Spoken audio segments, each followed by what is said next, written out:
Amen. Praise the Lord. Ngayon po, nandito naman tayo sa ating pag-aaral. Tapos na po ang ating praise and worship. Patuloy pa rin ang pagbabanta ng ulan para tayo ay ulanin. Pero dito tayo sa loob ng ating mansyon. Ngayon po, napaganda po ng topic natin ngayon na ibinigay ng Panginoon sa atin. Pinag-pray natin ito at pamagatan po natin na building the culture of blessing. Yan na po sa screen, nakasulat na po. Sa lahat ng mga nanonood ngayon o manonood, magre-replay at mga kasama namin ngayon sa live, alam kong Sunday ngayon, kaya alam kong karamihan dito magre-replay mamayang hapon o bukas o mamayang gabi. Magandang gabi sa inyo, magandang hapon, magandang tanghali sa inyong lahat. Magpalain ako kayo ng Panginoon sa ating pakikinig na salita ng Diyos. Glory to God. At tayo po ay sandaling manalangin. Panginoon, salamat po. Basbasan mo po ang mensaheng ito. Pahiram mo ng badal na langis ang labing ito upang lahat ng lalabas ito, Panginoon, ay galing lamang sa iyo. Maraming salamat po. Ito po aming dalangin sa pangalan ng Jesus. Amen. Open your books, Bible at James chapter 4 verse 11. Sa Tagalog po ay Santiago, hindi po Jaime, Santiago. James chapter 4 verse 11 and James chapter 3 verse 5 to 6. Sabi po sa James chapter 4 verse 11, basahin po natin sa wikang Tagalog, mga kapatid. Sabi po dito, mga taksil. Tama ba? Tama, verse 11. Mali pala. Verse 11 pala. Verse 4 yun. James chapter 4 verse 11. Huwag kayong magsiraan, mga kapatid, ang namumula o humahabol sa kanyang kapatid ay namumula at humahatol sa kautusan. At kung hinahatulan mo ang kautusan, hindi ka na isang tagatupad ng kautusan, kundi isang hukom.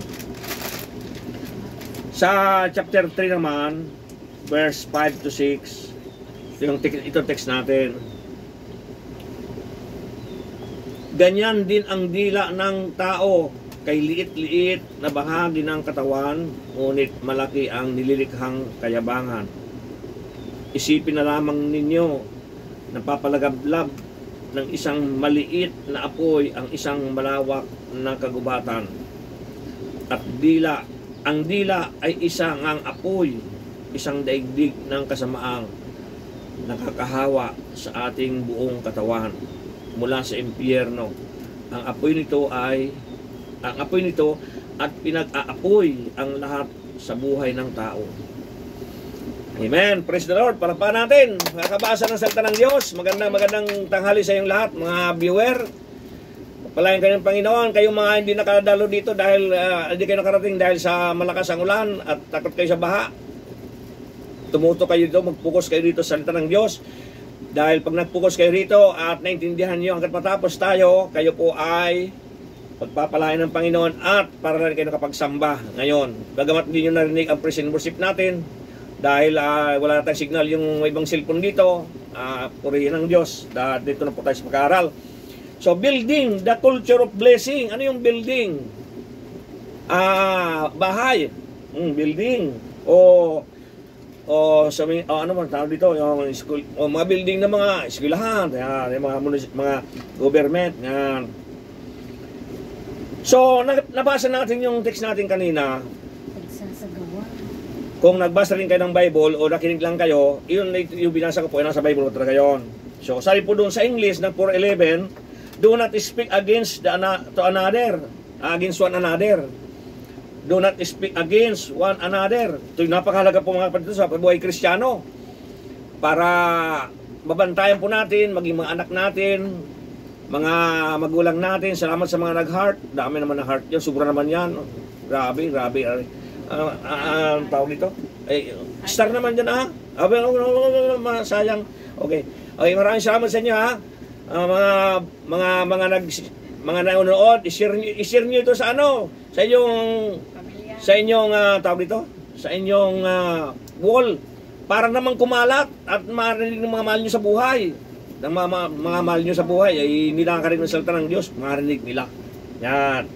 So, makikita nyo dito mga kapatid, nang sabi dito sa 4:11, napakaliwanag po na huwag kayong magsiraan. Mga kapatid, sinong huwag magsiraan? Mga kapatid. Yan, yung hindi natin kapatid, hindi walang problema yon. Siraan nyo kung siraan gusto nyo. Hindi nyo mga kapatid eh. Hindi ganun, joke lang yun. Pero nasa Bible tayo ngayon mga kapatid, nang sabi ito, huwag kayong magsiraan mga kapatid. Yan, mga kapatid ha.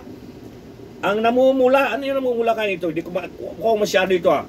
Ang namumula o humahabol o humahatol sa kanyang kapatid ay namumula at humahatol sa kautusan. Parang masama ito ah. So, pumupuna, yun ang namumula. At kung hinahatulan mo ang kautusan, hindi ka na isang tagasunod ng kautusan, kundi isang hukom. Maraming hukom yata dito sa ating topic ngayon. Maraming may buksan dito, maraming aalis sa hukom, mag-resign. Dito naman sa sa James 4:3-5-8, balikan natin mga kapatid, no? Bago tayo magpatuloy sa James 3, chapter 3, verse 5-6. Ito yung tungkol sa dila. Ito, marami ako nakaaway dito. Kaya ingat na ako mag-preach ng ganito eh. Kasi nung i-preach ko ito nung pandemic, talagang daming nakaaway ko. Daming galit sa akin. Hindi ko naman sila pinipersonal, hindi ko naman silang pinapangalanan. Aywan kung bakit dami nag-react. Pero itong dila talaga, lahat naman tayo may dila eh. Yung dila natin, ginagamit natin sa pagpupuri, ginagamit natin sa pagmumura, ginagamit natin sa panindirang puri, ginagamit natin sa pagkain, ginagamit natin kung anong gustong iapasok natin sa kalibig. Ang dila ginagamit. Kapag nawala ang dila, tapos na. Wala na. Kaya lang, gusto natin pag-aralan ito dahil mayroon gustong gawin, gustong ipakita sa atin ng Panginoon dito tungkol sa dila. Kasi ang dila napakahalaga mga kapatid. At ito'y masarap gamitin sa pagpupuri. Tayo nag-awitan kanina, di ba? Nag-awitan tayo kanina, yung dila natin, ginagamit natin yun. Kung wala tayong dila, subukan mo yung dila, ipasa mo sa lalamunan mo kung makapagsalita ka pa. Di ba? So napakahalaga ng dila, kailangan na pag-aralan. Bakit nga ba yung dila inilagay sa Bible? At isinulat ni James yung dila.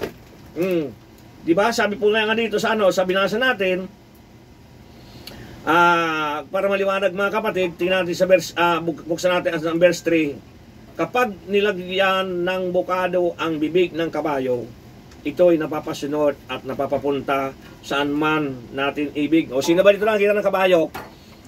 Ako, minsan pupunta ako sa Divisoria, nakikita ko doon ng kalisa. Di ba? So, ang kabayo, nilagyan ng bukado. Hindi bukado bukado. Walang bukado ibig sabihin takip sa bibig para hindi makalingon. Yan ang ibig sabihin ng mga kapatid. So, gayon din ang barko. Bagamat ito'y napakalaki at itinutulak ng napakalakas na hangin, ibabaling ito sa pamamagitan ng isang napakaliit na timon. Di ba? Kasing liit ng dila. Saan man ibigin ng piloto. Ganyan din ang dila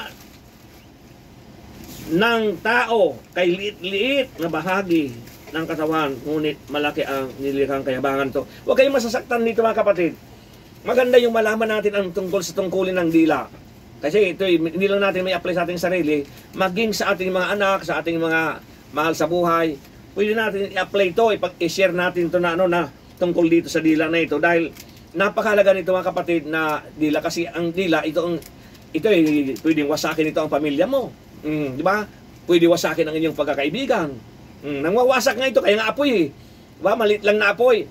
Sigarilyo nga lang na apoy, ihagis mo doon sa damuhan, talagang lalagablab na yung apoy. Ganun po ang dila mga kapatid. So, tingnan po natin kapatid. So, sinabi ko sa inyo, introduction ng dila. So, sabi ito, realize the power of words. Yung power of words, sabi dito mga kapatid, Proverbs 18:21, Kawikaan 8:18. 21. Death and life are in the power of tongue. Ang buhay at kamatayan ay sa dila nakasalalay. Tama mo mga kapatid? Mismong Biblia, si Haring Salomon ang nagsabi na yung kamatayan at ang buhay ay nakasalalay sa dila. Bakit naman, pastor, di ba? Ang kamatayan naman, pag wala ka na hininga, patay ka na. Bakit sinabi na nakasalalay sa dila? Di ba? Kaya nga sabi ito, realize the power of words. I-realize mo daw yung kapangyarihan ng iyong salita. Dahil iyan daw ang magpapahamak sa iyong kamatayan. Yung dila. Amen. Di ba? Kaya, marami na saktan dito kasi, siyempre nga naman, alam mo naman, marami talagang lalo itong mga marites na ito, talagang mga dila nito talagang titindi. Kung di pa magkaroon ng singaw, hindi pa titigil ito mga ito Kaya, delikado mga kapatid. Talaga pag hindi naman tayo, pag wala tayong pag-aaral o hindi natin maunawanan tungkol sa dila. Kaya nga binanggit ni Santiago rito yung dila Dahil isinulat niya tuloy ito para maunawaan ng mga tao. Kaya naalala ko na, pumasok sa isip ko yung nagalit sa akin, inaway ako noon tungkol sa dila. Hindi ko naman sa personal pero nagalit sa akin Yung pala, tinamaan pala sa kasi yung dila niya pala napakalaki. Kaya delikado, mas maganda malaking dila mo kaysa maliit So, tiyan mga kapatid, kasi pag maliit ang dila mo, hindi ka ma-pronounce ang maayos. Pero ako, ang dila ko, katamtaman lang siguro kasi buhol-buhol na ngayong ako, yung aking salita, siguro, sa dila siguro yon. Okay, sabi po dito mga kapatid, sa Matthew chapter 12, verse 37, for by words you shall be justified. For by words you shall be justified. Tumakbo yung daga kasi dito Kaya napalingon ako. Okay. So, sabi ito, in by your words, you shall be condemned. Batayan natin, Matthew, sa Tagalog, Matthew 12:37. Sa Matthew 12:37. Ito, nanonood kasi para ma-expose natin maayos ito sabi nga, Matthew 12:37, expose the truth. Sabi doon. 12:37, sabi ito, maiksi lang pa ito, sapagkat ikaw ay pabawalang sala o parurusahan batay sa iyong mga salita. Kaya pala sabi sa English, for by words you shall be justified. Pawalang sala. For by your words you shall be condemned. Parurusahan. Biro mo yan. Kaya alagaan nyo mabuti ang dila natin. Dila nyo. Alagaan ko rin dila ko Dati singawin to Pero kapag pag Sabado na, alam na ng kaaway na gagamitin ko na naman kay Lord ito. Talagang clean to ko. Kaya para kay Lord lang ito ibibigay ko sa Kanya. Hindi maiwasan yung tayo magamitan ang dila sa masama. Pero pag nagamit ang dila sa masa, kailangan humingi agad tayo ng tawad sa Panginoon. Dahil kapag tayo nagkasala at di tayo nakahingi ng tawad sa Panginoon, yung dila natin ay tuloy-tuloy ang galit. Alam mo na pag may ulo. Pag may ulo mo, ang dila mo talagang ayaw tumigil So, start na tayo mga kapatid. How to begin building. How to begin building. Ano natin maumpisaan yung ating pagtatayo ng building culture. Building. Know your power tool. Alamin mo daw yung power tool. Ano yung tool? Di ba nag-aral ka rin ng eskwelahan, elementary? Ng elementary kami. Pagka sinabi ng teacher, bukas, magdala ng asarola. Ikaw manding, magdala ka ng pala. Yan ako noong elementary. Pinapadala kami ng mga garden kasi kami. Kaya, alamin daw yung power of tool. Mga kasangkapan, ang tawag dito kasangkapan, may asarol, may pala, may palakol. Ngayon, meron din dito, kung meron doon sa ating pagtatanim ng mga pagkain, meron din dito sa sa pagtatanim natin sa spiritual. Kaya nga kailangan, kung tayo ay saganang-sagana sa ating mga physical na pagkain, dapat sagana rin tayo. May galit yata dyan hindi naman. Sagana rin tayo doon sa pagkain spiritual. Itong dapat nating number 1, spiritual. Ay yung physical natin, wag nating ikakalimutan yun. Kailangan natin yun habang nabubuhay tayo sa mundong ito. Dahil nasa laman pa tayo. Kaya kailangan natin yung physical. Pero napakahalaga mga kapatid ng spiritual na pagkain. Kaya alamin natin yung tools natin mga kapatid. Know your tools. Know your power tool. O, power tool, makapangyariang tool, makapangyariang daw, malakas na tool. O, number 1, guard your thoughts. Thoughts. Ano yung pronunciation yan? Mga magagaling sa English dito. Thoughts. Yan, thought. Yan. Thought.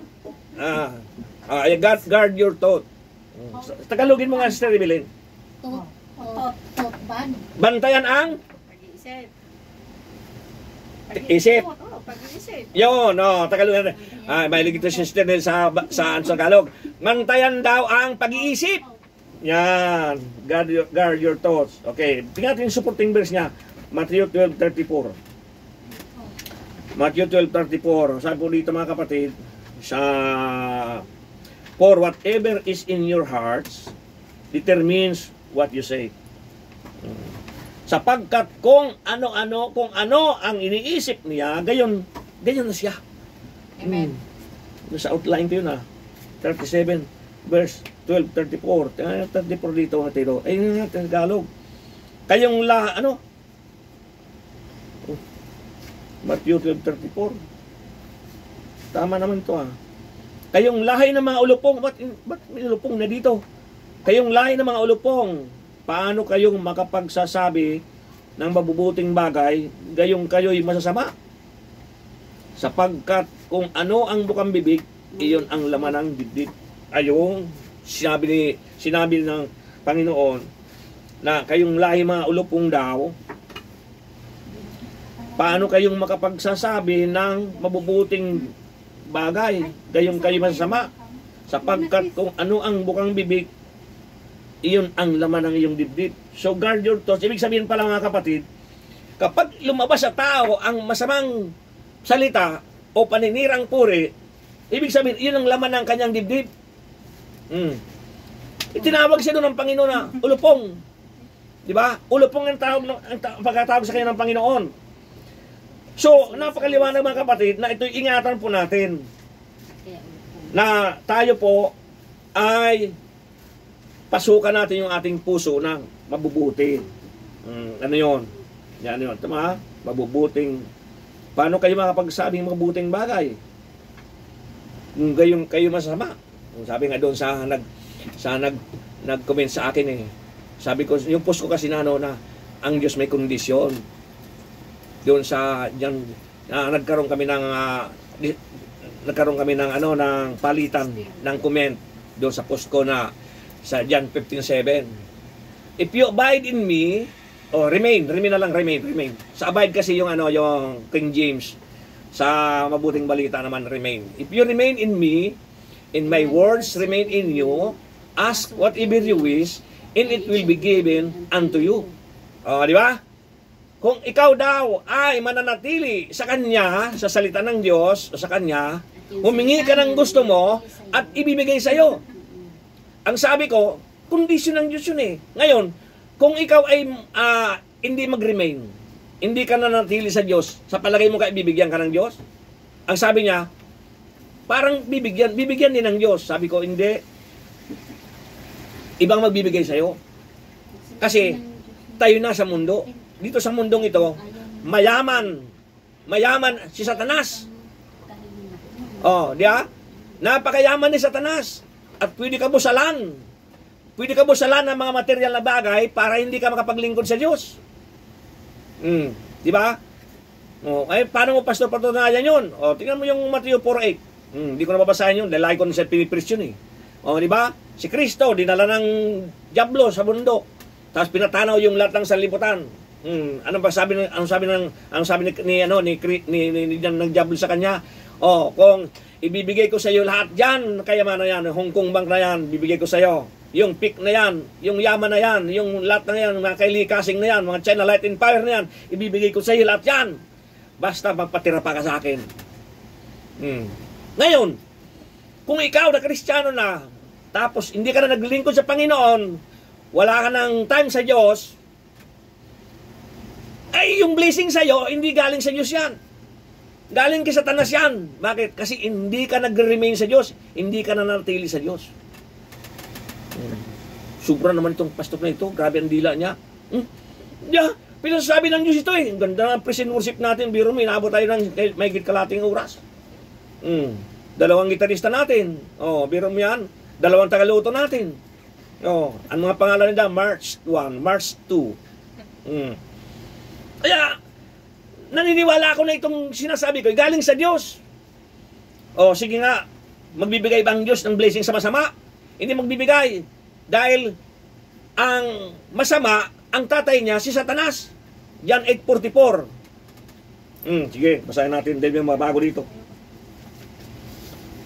Tingnan natin ha, John chapter 8, verse 44. Tingnan mo.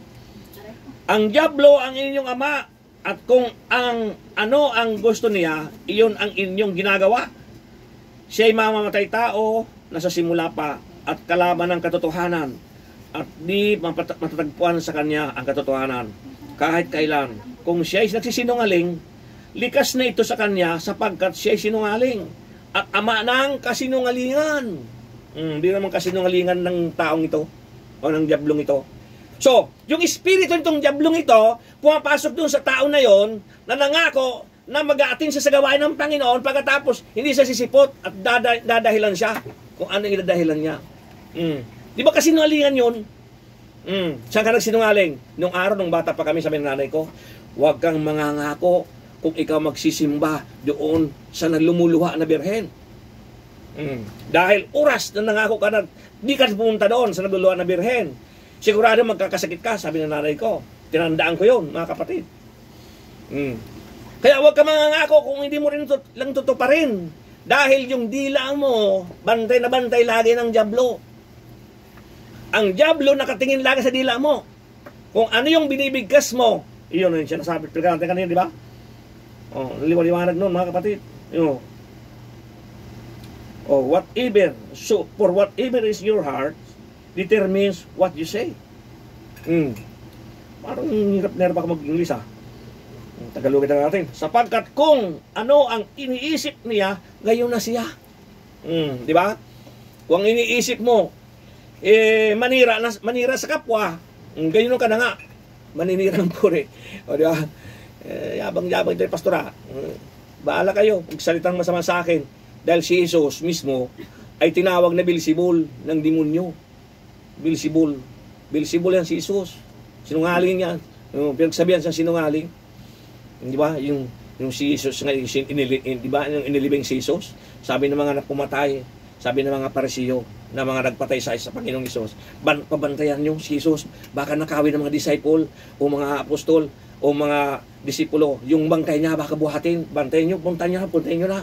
Mga sinungaling, siniraan pa Panginoong Jesus. Diba? Ganun ang tao, mga kapatid, kapag wala sa Panginoon, napaka-super sinungaling. Lalo-lalo yung mga backslider. Napaka-super dyan. Bakit? Kasi ang backsliders, iyan ay sinasama ng demonyo yan, na dun ginagawang pito. Liwanagin natin. 12:43. Tara.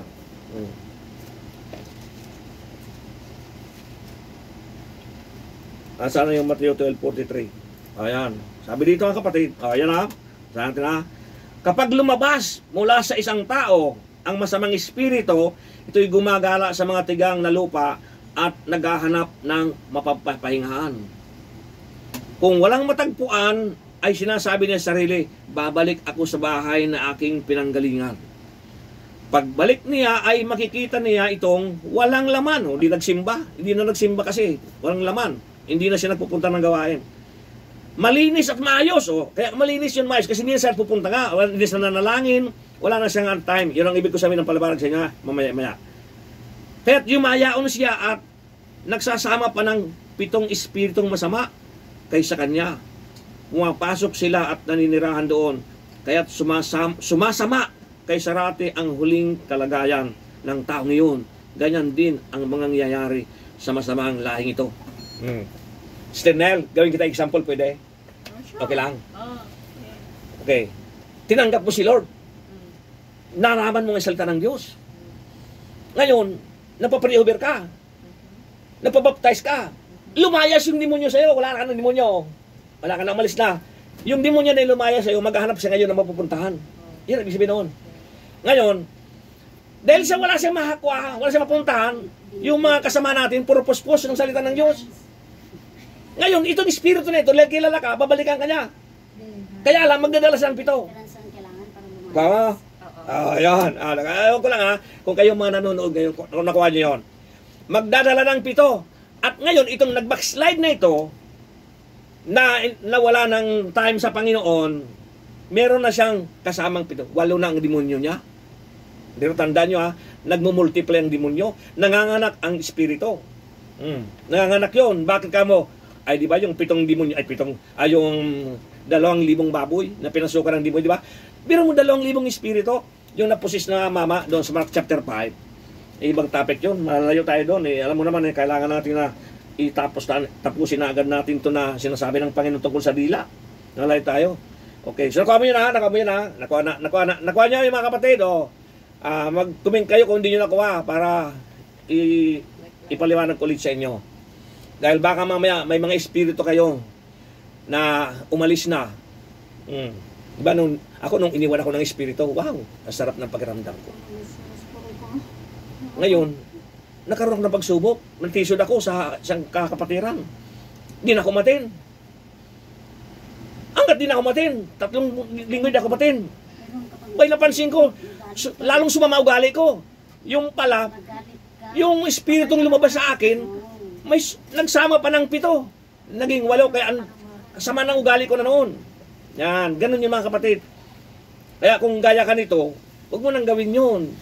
Maglingkod ka sa Panginoon. Sabihin mo sa Panginoon, Lord, patawarin mo ako dahil nanghina ako kasi nakita ko yung kapatiran kasi ang kapal-kapal ng make-up. Kaya karong tetisod kaya ako na pumunta doon.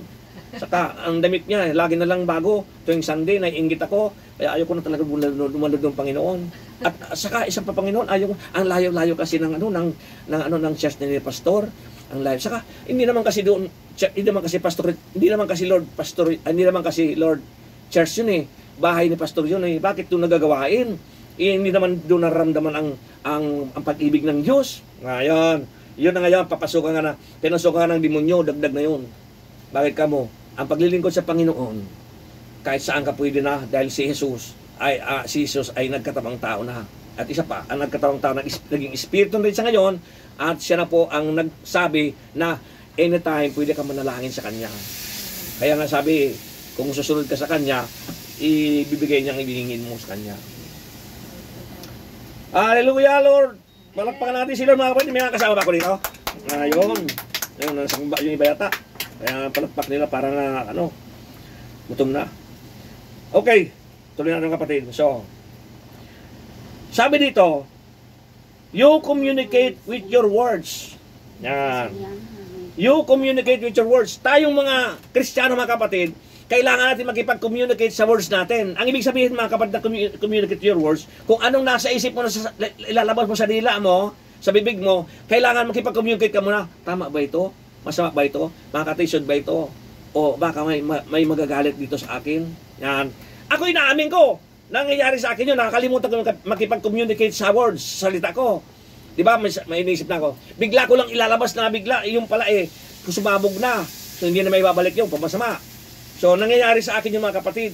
Dahil siyempre, nandito pa tayo sa lupa. Pero, yun ay nahingi ko ng tawag agad sa Panginoon. Hindi ko na pinalubugan ng araw. Dahil oras na nalubugan ng araw yun, mga anak na naman yun, mga anak naman ngayon. Kaya maraming Kristiyano, maraming sama ng nila kaya sila nagkakasakit, yung mga hatred sa puso, yung mga galit. Bakit? Kasi nanganganak yung hatred sa kanila, yung unforgiving spirit, ipapatawad, ilang lubog ng araw, dinana na ng solar eclipse, di ba?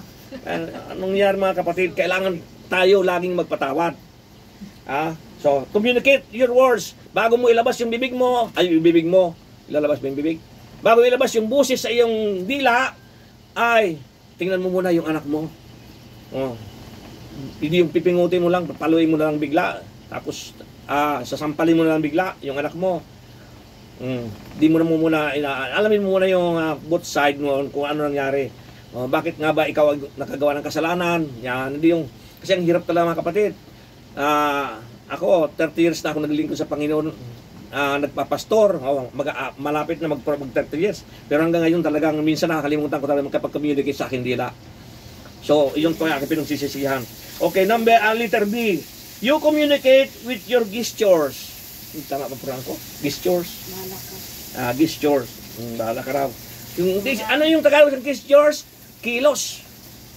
Kailangan mo makipag-communicate sa kilos mo. Ano ba ang kilos ko? Parang ang kilos ko yata hindi na maganda.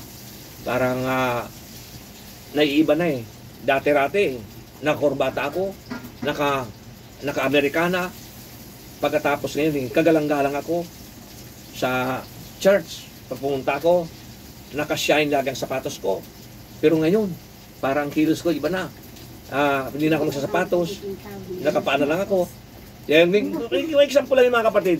Yung kilos mo, makipag-communicate ka rin doon. Abang ikaw yung naglalakad, tinitingnan mo yung kilos mo. Communication to your gestures. Yan, kailangan mo makipag-communicate yan. Dahil pag hindi ka nakipag-communicate sa kilos mo, di mo na malayan pala, nabangga mo na yung amo mo. Di ba? Nabangga mo, may dalang na gulay o karne o luto, may sabaw. O nabuhusan na yung siminto, ay yung nilinis mo. So, kailangan mo na isipin mo. Bago kumilos, kailangan mo na, meron kayang tao sa likod. Meron kayang makakita sa akin. Oh. Communication. Di mga magnanakaw ka, nakakipag-communicate sa kilos nila, di ba? Bago sila magnakaw. Di ba? Titingin mo na sila. Meron may makakita. O, di ba? Communication, mga kapatid, napakalaga niyan. Na bawat kilos natin, nagkipag-communicate tayo sa gestures natin. Okay, C. You communicate with your spirit. Napakalaga niyan, mga kapatid, na makipag-communicate ka sa espiritu mo, sa spirit mo. Lagi kang manalangin, o lagi mo i-memorize mo yung Galatians 5:22. O anong bunga ng espiritu? Diba? Baka kagalakan o baka wala ka ng galak. Diba? O kapayapaan, baka wala ka ng kapayapaan. Ano yan? Kainahunan o baka wala ka ng kainahunan. Wala pag-ibig. O baka ang pag-ibig mo andap na lang. O ano yung uli? O, di ba? Pagpipigil sa sarili. Yan. Communication, mga kapatid. Sa words mo, sa gestures, at sa spirit. Kailangan yun, communication, mga kapatid. Para maingatan natin yung ating napakaliit na dila ng ating katawan. Ito'y napakasama. Pero, pag nakilala mo ang Panginoong Hesus at nanatili ka sa Kanya, if you abide in me, o nanatili ka sa Panginoong Hesus, yung dila mo ay magiging mabuti, magiging malinis, unti-unting lilinisin ng Panginoon yung dila mo. Amen. Kaya kung ikaw nanonood na baguhan lang, masama ang dila mo, sabihin mo sa Panginoon, Lord, linisin mo na po ang dila ko. Dahil hindi ko malinis-linis ito, Panginoon. Hindi mo talaga kaya yun eh. Hindi mo talaga kaya yun.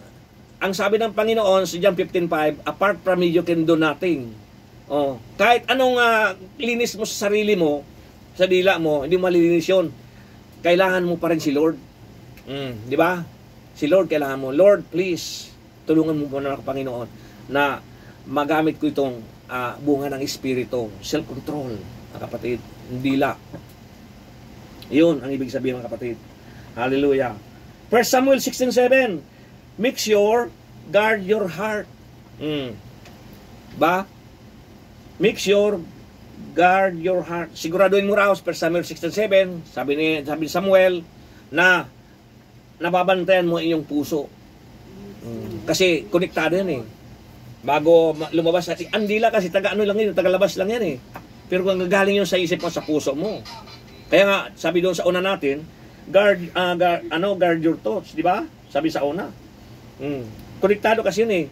Isip muna, tapos dito sa puso, pagkatapos lalabas na yun sa dila. So ngayon, pag binitawan ng dila yun, tapos na.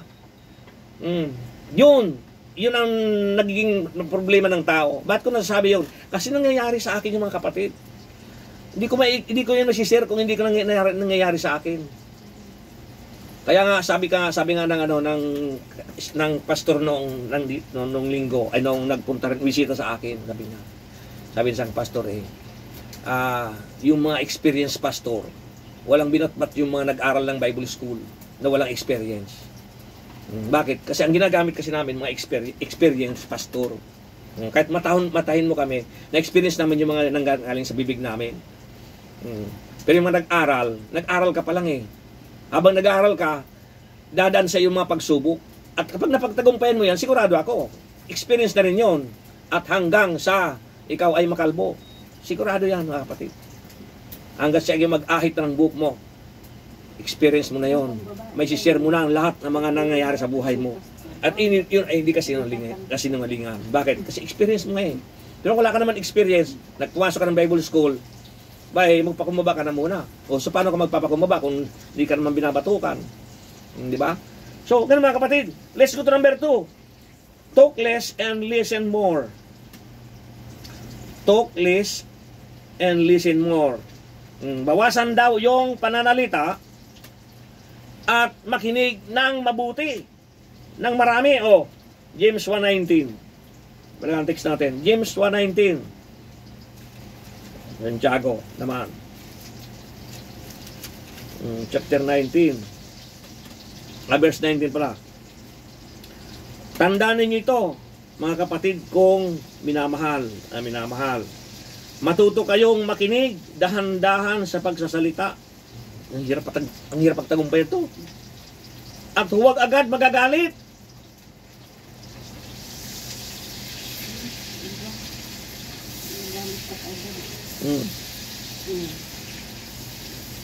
Dagdag pa natin yung verse 20. Sabi dito, sapagkat ang galit ay di nakatutulong sa tao upang maging matuwid sa paningin ng Diyos. Ibig sabihin pala, kapag ang tao nagalit, hindi na ang Diyos ang may hawak sa iyo. Siyempre. Di ba? Satanas na. Si Satanas ang utor ng galit. Kaya pala pag nagagalit ako, yung mata ko naiiba. At kapag nakita naman ako na taong galit, nakaharap ko, talagang makikita mo talaga yung sura ni Magalit ka ng linggo, si Satanas. sa comics. Yung sa Satanas talaga. Kaya yung galit talaga, kailangan ng kontrol talaga. My dear brothers, take note of this. Everyone should be quick to listen, slow to speak, and slow to become angry. Yun yung English noon, mga kapatid. Yan na. Para mapugilan natin yung dila natin, kailangan dahan-dahan muna. Okay? Saan na tayo, mga kapatid? Okay. When you are angry, be still. Yan ba sa dila yun eh. When you are angry, be still. Kung ikaw daw ay galit, kailangan manahimik. Yun pala ang susi noon. Kaya para may marunong mga nagagalit na may galit na galit na sa'yo. Pinagsisira mo naman, pinagsabihan mo naman masama. Pero tahimik pa rin siya. Kasi alam niya yung kanyang timplada. Yun. Pero, alam mo, kung sino yung kaharap niya. ma-experience mo talaga yung, dadaan ka muna sa masama, siyempre. Dadaan ka muna sa ganun, bago ma-experience yung ganito. Kaya lang, ipinangaral natin to para magkaroon tayo namin ng self-control at ito'y paalaala sa atin lahat. Okay? When you are angry, be alone. Yan. When you are angry, be alone. Kung ikaw daw ay galit, ikaw daw ay mag-isa lang o mapag-isa ka lang. Kaya pala yung mapanood mo yun sa mga pelikula, di ba? Nag-isa, ayan mo ako mag-isa lang. Ayan mga pelikula namin, kung ano namin, pupulot din kayo dyan, di ba? So, ayan mo ako mag-isa lang, di ba? Halimbawa, mayroon ditong nagwawala. Amu-amuin mo. Ayan mo ako mag-isa lang. Uwi na ako. Yan. Amu-amuin mo naman ngayon. Gusto ko lang mag-isa. Tama yun, mga kapatid. When you are angry, be alone. Maganda yung tumahimik muna, manahimik, tapos mag-isa lang. When you are angry, learn to listen. When you are angry, learn to listen. Kailangan, pag ikaw daw galit, kailangan may matuto kang makinig. Basahin natin yung Kawikaan. Kawikaan 29:22. Sa Proverbs 29:22. Sabi po dito sa verse 22, ang taong magagalitin ay laging napapasok sa gulo. Laging nakipag-away dahil sa init ng ulo. Si Salomon nagsabi niyan. Ang taong gagalitin ay laging napapasok sa gulo. Laging nagkipag-away dahil sa init ng ulo. Iyon ang sinabi dito. Learn to listen, mga kapatid. Hallelujah. Kawikaan 18:13. Ang taong galit, wala sa katinoan ng isip. Okay, let's go to number 3. Yan. Tawa ka no. Marami tayo na ano lang. Tawa ka no. Marami na tayo na kasi kaya natatawa yung tao, mga kapatid, kasi na-experience na nila yan. Ngayon, dahil sa alam na nila, may advice naman nila doon sa iba. Gusto mo pag-usapan natin. Yan. So, number 3, last. Ay, di pa, may number 4 pa pala. Pero malapit na ito. Nvidia pa lang. Na 15 pa lang eh. Dati naman tayo nanangalian tayo alas 3 eh. Diretso dinner na yon.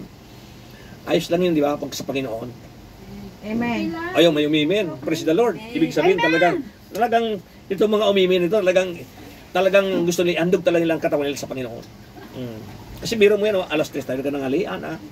Diretso dinner na yun. Biro, amen sila. Praise God, mga kapatid.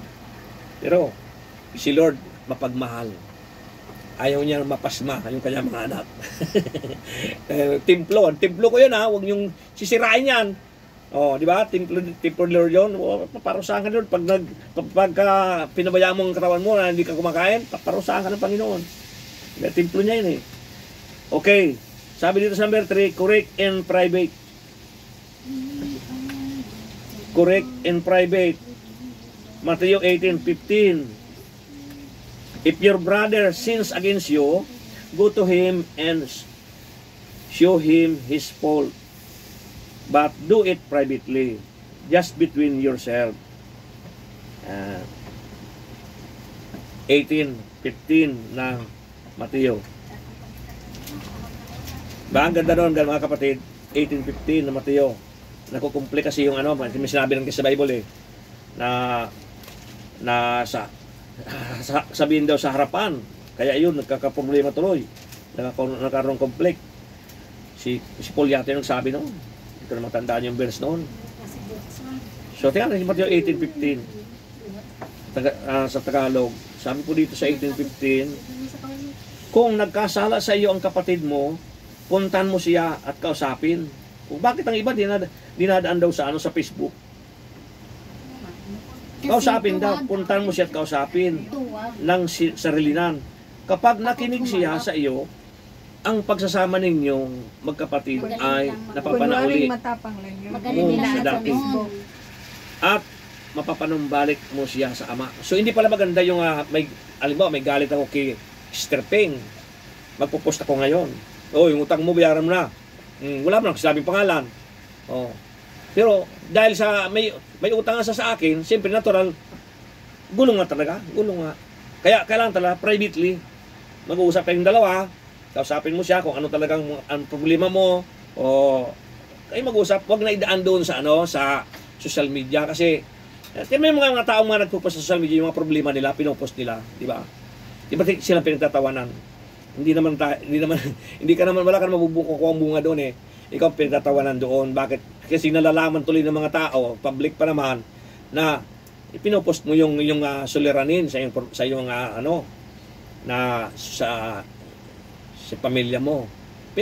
Pinakamagandang post, mga kapatid, salita ng Diyos. Salita ng Diyos, pinakamagandang post, mga kapatid. Kahit pa magalit sila sa iyo, ang mahalaga, nakapag-post ka at nabasa nila yun.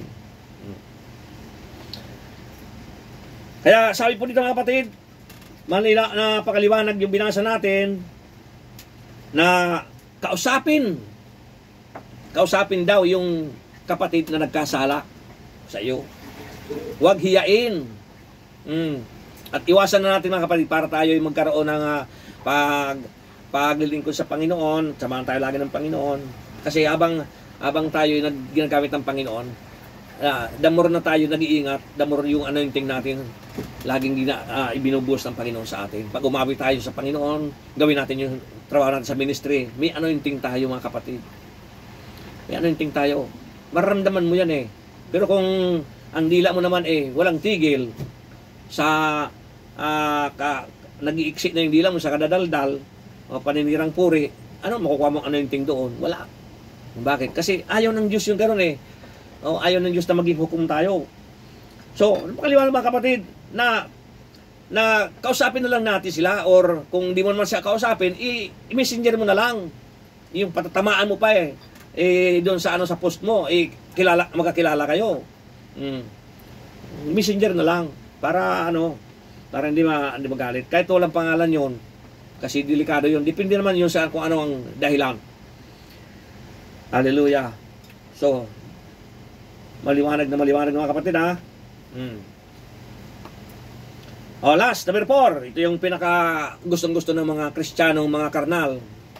Yung number 4. Tapos na si Pastor, purihin ng Panginoon, makakalakwat sana ako. Yan ang hindi mo alam. Dahil ang Kristiyano na umaalis, na hindi pa nakatapos ng benediction, hindi niya bababaon yung blessing. Alam bakit? Kasi ang benediction, basbas yun. Basbas. Binasbasan ka na yung lahat na narinig mo, yung sa service ng iyong church, ay pumasok sa puso mo, magrima sa iyong katawan. Yun ang tatawag na basbas, benediction. Kaya ang iba, mga alis na. Opening pa nga lang, pupunta na sa CR eh. Kaya tuloy yung ibang church, dinadala ng basket dun sa CR. Kaya, huwag niyong gagawin yung mga kapatid. Hindi maganda yun. Kung talagang walang maibibigay, wala. Kaya, huwag yung nag-opening eh, takbuhan na sa CR. O, di ba? Kaya tuloy yung asir eh, tuwakbo na rin, nagdala ng basket. Kasi walang basurahan sa CR. Di ba? Kaya kapatid. Walang basurahan sa CR, kaya dala yung basket para kaya yun ang delikado. Okay? So, number 4, start building up. Diba? Ito na nga yung pinaka natin sa topic natin, start building up. Mag-umpisa na tayo eh. Ephesians 4:9-29. Do not use harmful words, but only helpful words, the kind that build up and provide what is needed, so that what you say will do will do good to those who hear you. Siganda yung Tagalog natin mga kapatid. Episo 4:29. huwag kang gumamit ng nakapanakit na salita. 4:29. Huwag kayong gumamit ng masamang pananalita. Sarili ng kasingkaring ito, kaya nabay pala rito. Sa number 4, building up. Start building up. Huwag kayong gumamit ng masamang pananalita. Sikapin lagi na ang pangungusap ninyo'y yaong nakabugbuti at angkop sa pagkakataon upang pakinabangan ng nakaririnig. Tayo mga domestic, tayo mga OFW, domestic helper man, o OFW ka man, residente ka man, tayo'y nagkakaroon ng pera pandating sa Pilipinas, parang amo na tayo doon. Mayroon tayong mga katulong din sa Pilipinas. Kaya huwag tayo magmalaki. Gawin natin yung tama na pananalita. Nang sabi nga dito sa 29, huwag kayong gumamit ng masamang pananalita. Kahit employer ka na, kahit mayaman ka na, huwag kang gagamit ng masamang pananalita. Kailangan ipakita pa rin natin kung ano tayo talaga. Hindi yung porque mayroon tayong mayroon tayong ari-arian, umasinso na tayo, akala mo kung sino na tayo. Hindi tama yun mga kapatid. Tama yun. Dahil asinso talaga tayo, lalong-lalo tayo ng mga naglilingkod sa Panginoon, talagang pagpapalain tayo ng Panginoon, at iyon, susubukin tayo ng Diyos kung talagang hindi mababago ang ugali natin na galing sa Kanya. Be humble lagi mga kapatid. So, sabi dito mga kapatid, meron pang last verse, yan, Proverbs 12:25. Anxiety in the heart of a man weighs it down, but a good words make it glad. Kawikaan 12. Basahin natin sa Tagalog mga kapatid. Tagalog yan. 12:25.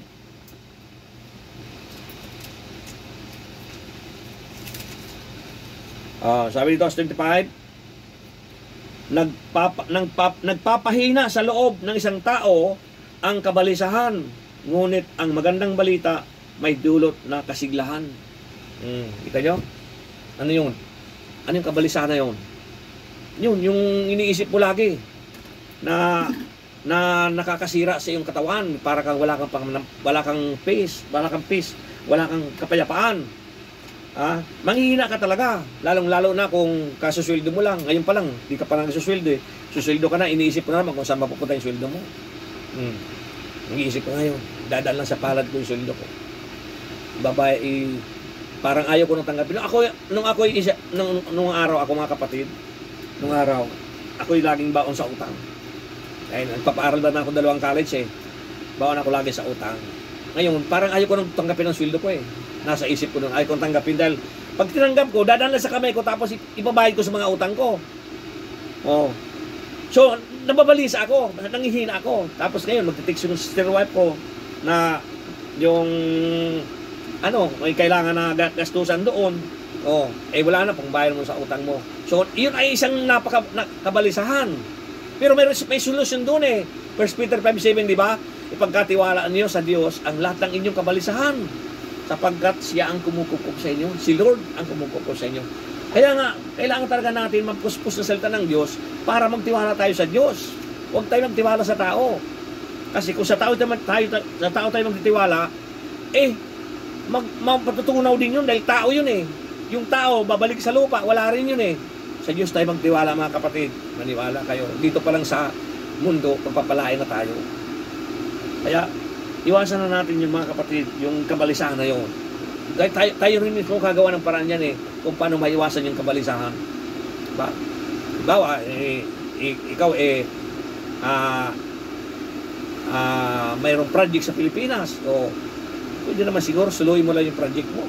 Huwag ka nang makibarkada o makigrupo na para magtulong-tulungan kayo. Pagkatapos ngayon, wasak. Winasak na grupo. Di ba?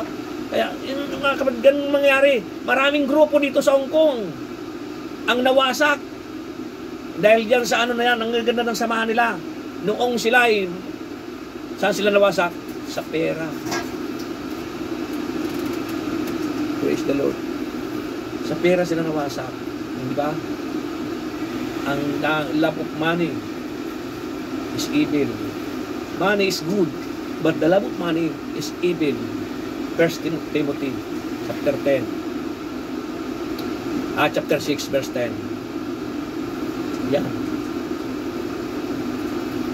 Yan ang ginagamit ni Satanas sa iyong pera para mawasak yung pagbabarkada natin, yung kasama natin, yung pamilya, di ba? Di ba nakita nyo nag-viral sa Facebook yung kitulpo? Estudyante araw-araw 500 pesos ang binibigay ng ama. Pinatulpo yung ama. Sabi ko, hindi naman yata ako nito eh. Kasi kalbo yung ama. Pinatulpo. Bakit ang binibigay ang panitulpo yung ama, yung bata? 500 lang isang araw ang binibigay sa allowance. Kung ako nga noon 10 cents, 25 cents, wala pa minsan, 7 kilometers nilalakad ko. Nakatapos ako ng high school. Wala, lakad lang yun kung hindi ginagamit yung kalabaw namin pang araro, di ginagamit ko, sinasakyan ko. Kaya iba na ngayon ang generasyon kaysa noon. Noon, mga kapatid, napakasarap nung araw dahil pag pinalo ka ng nanay mo sa kanang bayabas, titino ka. Ngayon, sige, subukan mo paluin yung anak mo. Tingnan natin kung hindi ka makulong. Di ba? So, iba na kayo mga kapatid kaysa noon. Pero ang sinasabi natin dito, para tayo maka-start, mag-building up na tayo, ay gawin natin mga kapatid itong nababasa natin sa Biblia. Na iwasan natin to. Lalong-lalo na itong Kawikaan 12:25. Iwasan natin ito mga kapatid. Nagpapahina sa loob ng isang tao ang kabalisahan. Ngunit ang magandang balita may dulot ng kasiglahan. Ano yung magandang balita sa sabi? Di ba? May dulot na kasiglahan. Magandang balita. So, saan ka makakuha ng magandang balita? Sa barkada mo? Hindi ka makakuha ng magandang balita sa barkada mo. Puro chismis lang yan, mga marites yan. Ang magandang balita sa church, doon sa pag-aaral ng salita ng Diyos. Yun magandang balita. Yung pagkikinig ng salita ng Diyos, pagkikinig sa nag-worship, nagpapasalamat sa Panginoon. Yun ang magandang balita. Hindi manghihina doon ang iyong katawan o hindi ka bababalisa. Kasi sinabi dito sa A, nagpapahina sa loob ng isang tao ang kabalisahan. A, sa B, ngunit ang magandang balita may dulot ng kasiglahan. Parang John 10:10 eh. Ano yung John 10:10 A? Naparito magnanakaw pang magwasak, pumatay. Ano naman ang sabi sa B? Ngunit naparito ako, Panginoong Jesucristo, naparito ang Panginoong Jesucristo upang bigyan kayo ng buhay na ganap at kasiyasiya. Kapag binigyan ka buhay na ganap at kasiyasiya, natural, may kapayapaan ka. Meron bang ganap na kasiyasiya na walang kapayapaan? Abundant blessing. Pag may abundant blessing ka, ikaw automatically, meron kang peace, meron kang kapayapaan. Ay kung doon ka sa A, naparito ang magnanakaw. Sino magnanakaw? Si Satanas eh. Naparito siya upang bigyan kayo ng, upang nakawin ang iyong pamilya. Wasakin ang iyong pamilya. Daming ganyan mga kapatid.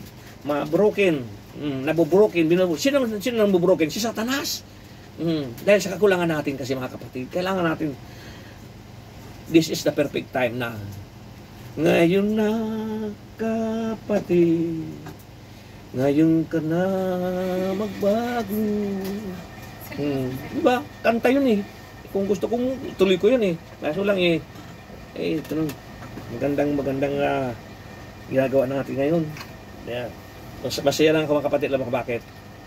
Nasabi ko yung pinasasabi ng Diyos. Dahil oras na hindi mo nasabi yung pinasabi ng Diyos, sasabog sa katawan mo yun.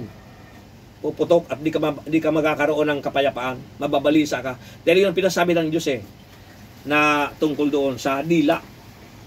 Kaya ingatan natin mga kapatid, kayong mga nanonood ngayon, Wag niyo akong tingnan. Wag tumingin kayo sa akin, matitiso lang kayo. Tingnan niyo yung lumabas sa aking bibig, yun ay salita ng Diyos na tayo'y mag-ingat sa dila. Ayusin natin ang ating dila. Sabi dito sa ating pinag-aralan. At yung number 1 po natin ay yung pamagat natin, building the culture of blessing. Pag-uunlad. Pag-uunlad yun mga kapatid. How to begin building. Number 1 natin, guard your thoughts. At number 3, talk less and listen more. At ang number 3 natin, correct and private. At ang last natin, number 4, start building up. Kailangan start building up. Napakasimple ng verse na binigay ng Panginoon dito sa ating topic. Napakasimple lang. Anxiety in the heart of man weighs it down, but a good word makes it glad. Iwasan mo na yung A, yung binang tanggapin mo. Makinig ka ng salita ng Diyos para kayo laging glad, laging masaya. Amen? Amen. Praise the Lord. Manalangin tayo mga kapatid. At paawitin mo natin ng worship team.